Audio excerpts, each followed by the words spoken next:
Hello बच्चों, कैसे हो तुम लोग। मैं Vivek Mishra, IIT JEE mentor Kota point आपका स्वागत करता हूं करंट इलेक्ट्रिसिटी के नेक्स्ट पार्ट के लेक्चर में। आज जो हम लोग टॉपिक डिस्कशन करने वाले हैं वो बहुत इंपॉर्टेंट टॉपिक है, वो है कॉम्बिनेशन ऑफ रेजिस्टेंस। तुम लोग सबसे पहले तो ये करो कि जल्दी जल्दी इस वीडियो को लाइक कर दो और अपना अपना अटेंडेंस दो, ठीक है। तो कॉम्बिनेशन ऑफ रेजिस्टेंस, रजिस्टर्स को अपन कैसे कनेक्ट करते हैं, कैसे हम लोग रजिस्टर्स को आपस में कनेक्ट कर सकते हैं। कॉम्बिनेशन ऑफ रेजिस्टेंस के लिए कॉम्बिनेशन ऑफ रजिस्टर्स ये बोलना ज्यादा बेटर होगा, ठीक है ना, कि रजिस्टर्स को आपस में हम लोग कैसे कनेक्ट कर सकते हैं। तो रजिस्टर्स को कनेक्ट करने का बेसिकली दो मेथड है। फर्स्ट मेथड है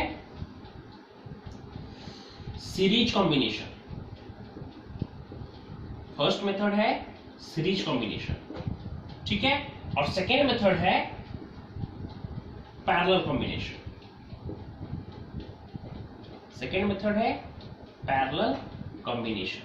सीरीज कॉम्बिनेशन और पैरेलल कॉम्बिनेशन दो मेथड है। चलो दोनों मेथड को एक एक करके डिस्कस करते हैं। सबसे पहले डिस्कस करेंगे सीरीज कॉम्बिनेशन को, कि सीरीज कॉम्बिनेशन का मतलब क्या होता है। सुनना मेरी बातों को जरा ध्यान से। जब भी करंट के फ्लो के लिए सिर्फ एक ही पाथ प्रोवाइडेड हो तो इस तरह के कॉम्बिनेशन को बोलते हैं सीरीज कॉम्बिनेशन। मान लो ये एक रजिस्टर है, रजिस्टर का यही सिंबल होता है R1। एक और रजिस्टर यहां पर बना देते हैं R2, एक और रजिस्टर बना देते हैं R3। मेरे को पता करना है तो सबसे पहले समझो कि ये सीरीज कॉम्बिनेशन, इस तरह के कॉम्बिनेशन को सीरीज कॉम्बिनेशन कहते हैं। क्यों सीरीज कॉम्बिनेशन कहते हैं, देखो मैं समझाता हूं आपको। ये पॉजिटिव, ये नेगेटिव। एक बात बताओ, करंट कैसे फ्लो करेगा, ऐसे करंट तो ऐसे ही फ्लो करेगा ना, स्वीट स्वीट। क्या करंट के फ्लो के लिए एक ही रास्ता प्रोवाइडेड है या एक से ज्यादा रास्ता प्रोवाइडेड है? सिर्फ एक ही रास्ता प्रोवाइडेड है। Very good. तो लिखो कि whenever only one path is provided for the flow of current, जब करंट के फ्लो के लिए सिर्फ एक रास्ता प्रोवाइडेड, एक पाथ प्रोवाइड हो, तो इस तरह के कॉम्बिनेशन को बोलते हैं सीरीज कॉम्बिनेशन। लिखिए, whenever only one path is provided for the flow of current, then such combination is called series combination. जब भी करंट के फ्लो के लिए सिर्फ एक ही पाथ प्रोवाइडेड हो, एक ही रास्ता प्रोवाइडेड हो, तो इस तरह के फ्लो को बोलते हैं सीरीज कॉम्बिनेशन। बहुत आसान से, आपको आसानी से कोई समझ में आ रहा होगा। देखो करंट के फ्लो के लिए एक ही रास्ता प्रोवाइडेड है, ठीक है। ये है सीरीज कॉम्बिनेशन। तीन रजिस्टर है जिनके वैल्यूज हैं R1, R2, R3। मैं जानना चाहता हूं कि ये तीनों अगर सीरीज में कनेक्टेड हैं तो ये तीन रेजिस्टेंस की जगह अगर मेरे को कोई एक रेजिस्टेंस निकालना होता, आप लोग लिख लिए सीरीज कॉम्बिनेशन का डेफिनेशन, ऐसा मैं उम्मीद करता हूं। ये R1, R2, R3 के जगह पर अगर मेरे को कोई एक रेजिस्टेंस निकालना होता, या फिर ऐसे बोल सकते हैं कि इन तीनों का नेट इफेक्ट कितना है, ठीक है। या फिर तीन तीन रेजिस्टेंस के लगाने की जगह पर मेरे को इन तीनों के बराबर, इन तीनों का इफेक्ट को मिला करके कोई एक रेजिस्टेंस निकालना होता, तो वो किस इफेक्ट का होता, ठीक है। चलो निकालते हैं, समझेंगे आप लोग जैसे जैसे चीजें जैसे जैसे आगे बढ़ेंगी। देखो एक चीज तो समझ में आ रहा है कि सीरीज कॉम्बिनेशन में करंट डिवाइड नहीं हो रहा है। जो करंट आई करंट यहां से फ्लो हो रहा है, वही करंट यहां से फ्लो हो रहा है, वही करंट यहां से, वही करंट यहां से, और लास्टली यहां पर पहुंच रहा है। तो सीरीज कॉम्बिनेशन में डिवाइड क्या होता है, लिख लीजिएगा। सीरीज कॉम्बिनेशन में पोटेंशियल डिवाइड होता है। अगर R1 के अक्रॉस है पोटेंशियल V1, तो R2 के अक्रॉस पोटेंशियल कितना होगा, V2। R3 के अक्रॉस पोटेंशियल कितना होगा, V3, ठीक है। सीरीज कॉम्बिनेशन में क्या डिवाइड होता है, पोटेंशियल डिवाइड होता है, ठीक है ना। करंट डिवाइड नहीं होता है। देखो करंट जो यहां से फ्लो कर रहा है, जो करंट यहां से निकल रहा है, कुछ वही करंट यहां से फ्लो कर रहा है, वही यहां से, वही यहां से। क्योंकि करंट को डिवाइड होने के लिए कोई दूसरा रास्ता प्रोवाइडेड ही नहीं है, तो कैसे करंट डिवाइड हो जाएगा भाई साहब। तो डिवाइड क्या हो रहा है, पोटेंशियल डिवाइड हो रहा है। तो हम बोल सकते हैं कि मान लो सेल का पोटेंशियल V है, तो ये तीन पार्ट में डिवाइड हो जा रहा है, V1, V2 और V3 में, है ना। तो हम बोल सकते हैं कि V is equal to V1 plus V2 plus V3। But आपको ओम्स लॉ से आपको पता है कि V किसके बराबर होता है, IR के बराबर होता है ना। तो बताओ V1 किसके बराबर होगा, I करंट फ्लो हो रहा है, V1 किसका पोटेंशियल है, R1 रेजिस्टेंस का, तो क्या हो जाएगा IR1, V2 IR2, V3 IR3, है ना, IR3, क्योंकि करंट तो सेम है ना।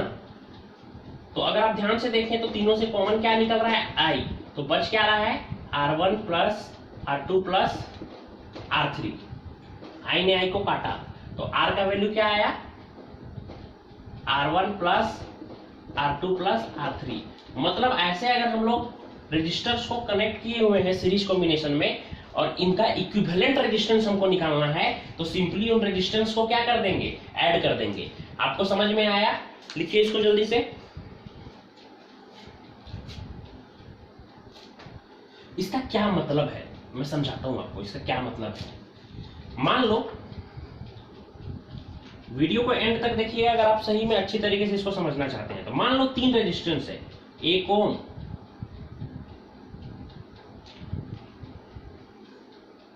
2 ओम और 3 ओम। 3 रेजिस्टेंस है, 1 ओम, 2 ओम और 3 ओम के। हम चाहते हैं कि इस सर्किट में 3 रजिस्टर लगाने की जगह हम चाहते हैं कोई एक रजिस्टर हम लगाएं, ठीक है, और उस रजिस्टर का इफेक्ट इन तीनों रेजिस्टेंस के नेट इफेक्ट के बराबर हो, ठीक है। मतलब क्यों 3-3, 4-4, 5-5, 10-10 लगाएंगे, उसके जगह पे हम ऐसा लगा लें जिसका इफेक्ट इन सबके बराबर हो। तो बताओ इन तीनों के इफेक्ट के बराबर होने के लिए हमको कितने ओम का रजिस्टर लगाना पड़ेगा। तो आपको पता है, मैंने बताया R is equal to simply add कर देंगे 1 + 2 + 3, कितना हो जाएगा 6 ओम हो जाएगा। बहुत बढ़िया, तो 6 ओम का रेजिस्टेंस होगा इक्विवेलेंट रेजिस्टेंस, ठीक है, वेरी गुड। उसी तरह से आप बताइए, हो गया ये? सोचो जरा खुद से, अगर कोई एक रेजिस्टेंस होता जो 2 ओम का होता, उसके साथ कोई और एक रेजिस्टर लगा दिया हमने 5 ओम का, तो बताओ नेट रेजिस्टेंस कितना हो जाएगा। बहुत सिंपल है, इक्विवेलेंट रेजिस्टेंस कितना होगा, इन दोनों का को ऐड कर देंगे 2 + 5 यानी कितना 7 ओम। तो आपसे किसी ने पूछा कि इक्विवेलेंट रेजिस्टेंस का मतलब क्या होता है, तो आप क्या बोलोगे, इक्विवेलेंट रेजिस्टेंस का मतलब होता है कि जितना भी रेजिस्टर हम कनेक्ट किए हैं उनके बदले हम एक वो कौन सा रेजिस्टर कनेक्ट कर दें कि उसका इफेक्ट उन सभी रेजिस्टर्स के बराबर हो, ठीक है ना। समझ रहे हो ना आप मेरी बातों को। आपके घर में एक दूध वाला आता है, ठीक है, आपके घर में एक दूध वाला आता है, एक सब्जी वाला आता है और एक फल वाला आता है। आपको एक आदमी आया जो तीनों बेच रहा है, दूध भी बेच रहा है, सब्जी भी बेच रहा है, फल भी बेच रहा है। तो आपको वो तीनों अलग अलग लोगों से लेने की जरूरत नहीं है, वो तीनों के इक्विवेलेंट वो अकेला एक आदमी है, ठीक है। चलो सीरीज कॉम्बिनेशन हो गया, बहुत बढ़िया। चलिए आगे बात करते हैं। आगे हम लोग बात करेंगे पैरेलल कॉम्बिनेशन के बारे में, ठीक है। We will talk about parallel combination. Parallel combination क्या होता है, व्हाट इज पैरेलल कॉम्बिनेशन। चलिए देखते हैं पैरेलल कॉम्बिनेशन। जब भी करंट के फ्लो के लिए एक से ज्यादा पाथ प्रोवाइडेड होता है तो इस तरह के कॉम्बिनेशन को बोलते हैं parallel combination. Whenever more than one path is provided for the flow of current, then such combination is called parallel combination. ध्यान से देखो, मैं दिखा रहा हूं।